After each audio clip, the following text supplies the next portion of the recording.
بسم اللہ الرحمن الرحیم۔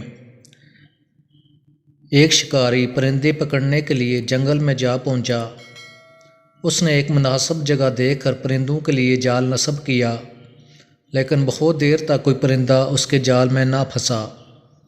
دوپہر کو جب وہ مایوس ہو کر کسی اور جگہ پھندا لگانے کے بارے میں سوچ رہا تھا تو اچانک ایک خوبصورت چڑیا اس کے جال میں پھنس گئی۔ جب شکاری چڑیا کو پکڑنے کے لیے آگے بڑھا تو اس نے مخاطب ہو کر کہا، اے عظیم انسان، تم نے دیوقامت بیلوں کی جوڑی، بھیڑوں اور اونٹوں کو مارا ہے، مگر ان سے تمہارے پیٹ کی آگ نہ بجھ سکی۔ اب کیا تم اپنے پیٹ کو میرے ننھے جسم سے بھرو گے؟ اگر تم مجھے جانے دو تو میں تمہیں 3 نصیحتیں کروں گی جس سے تمہیں اندازہ ہوگا کہ میں احمق ہوں یا عقل مند۔ شکاری نے چڑیا کی بات سن کر چند لمحے سوچا اور پھر اس بات میں سر ہلاتے ہوئے بولا، ٹھیک ہے، اگر تم مجھے نصیحتیں کرو تو میں تمہیں آزاد کر دوں گا۔ شکاری اس کی تجویز سے متفق ہو گیا تو چڑیا نے بھی ایک شرط رکھی۔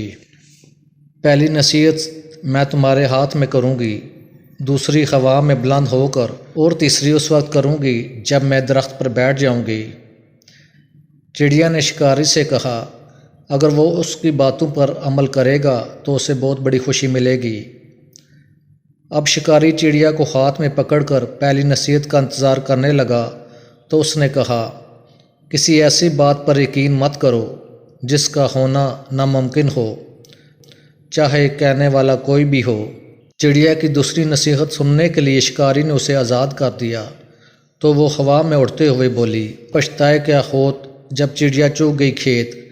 اگر کوئی چیز ہاتھ سے نکل جائے تو اس کی خواہش مت کرو۔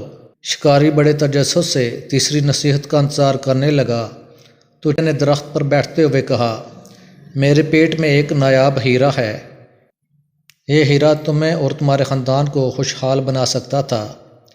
جب شکاری نے یہ سنا تو پچھتانا شروع کر دیا۔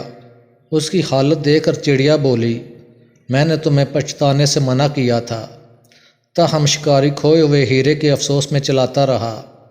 پھر چڑیا نے اسے پہلی نصیحت یاد دلائی کہ میں نے کہا تھا، کسی ایسی بات پر یقین نہ کرنا جو ناممکن ہو۔ بھلا خود سوچو، میرے چھوٹے سے پیٹ میں اتنا بڑا ہیرا کیسے ہو سکتا ہے؟